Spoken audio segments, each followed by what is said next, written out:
Temper کر رہے ہیں ایچ ای سی کی پروسیڈنگز کو، بلکہ ان کو پریشرائز کر رہے ہیں اور دباؤ میں ڈال رہے ہیں، کیونکہ جو چیئرمین ہوتا ہے وہ چیف ایگزیکٹو ہوتا ہے اور وہ پرائم منسٹر ہوتے ہیں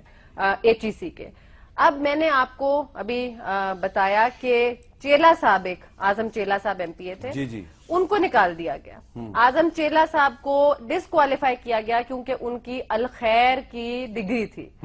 اب یہ ہائر ایجوکیشن کمیشن کو یہ پریشرائز کیا جا رہا ہے کیونکہ بہت سارے ممبران کی ڈگریاں الخیر یونیورسٹی کی ہیں زیادہ تر، تو اس کو لیجیٹیمیٹ کر دیا جائے۔ اب یہ جو آپ کے پاس کاغذات بھی پڑے ہوئے ہیں، آپ ان میں بھی دیکھیں، اور یہ ججمنٹس ہیں، یہ فل بینچ کی ہائی کورٹ کی ججمنٹ ہے، یہ اجاز چودھری اجاز صاحب کی ججمنٹ ہے، جس کے اوپر اور ہائر ایجوکیشن کمیشن نے خود لکھا ہے، الخیر کو لکھا ہے کہ آپ کا کوئی بھی کیمپس پاکستان کے اندر انویلڈ ہے۔ آپ کا اگر کوئی کیمپس ویلڈ ہے تو وہ صرف آزاد جموں اینڈ کشمیر میں ہے، باقی اور آپ ایک فورن یونیورسٹی کنسیڈر ہوتے ہیں۔ تو ریکگنیشن تو دور کی بات، انہوں نے کہا کہ پاکستان میں آپ کا کوئی بھی کیمپس ویلڈ نہیں ہے۔ اب آپ مجھے یہ بتائیں کہ 2009 تک یہ ججمنٹ فل بینچ، ٹھیک ہے جی، یہ ججمنٹ اجاز محمد کی، اس کے بعد جسٹس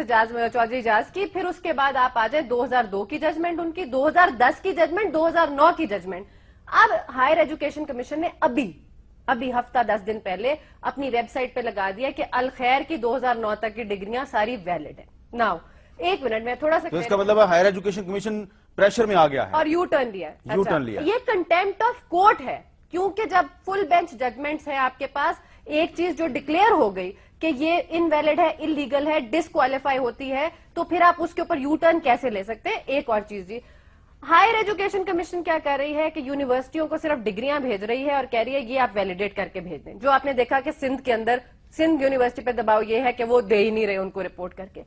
جب ایک یونیورسٹی ہی ایگزسٹ نہیں کرتی پاکستان میں، ریکگنائزڈ ہی نہیں ہے، لیجیٹیمیٹ ہی نہیں ہے، تو وہ الخیر کو کیسے بھیج کے کہہ سکتے ہیں کہ اس کیمپس کی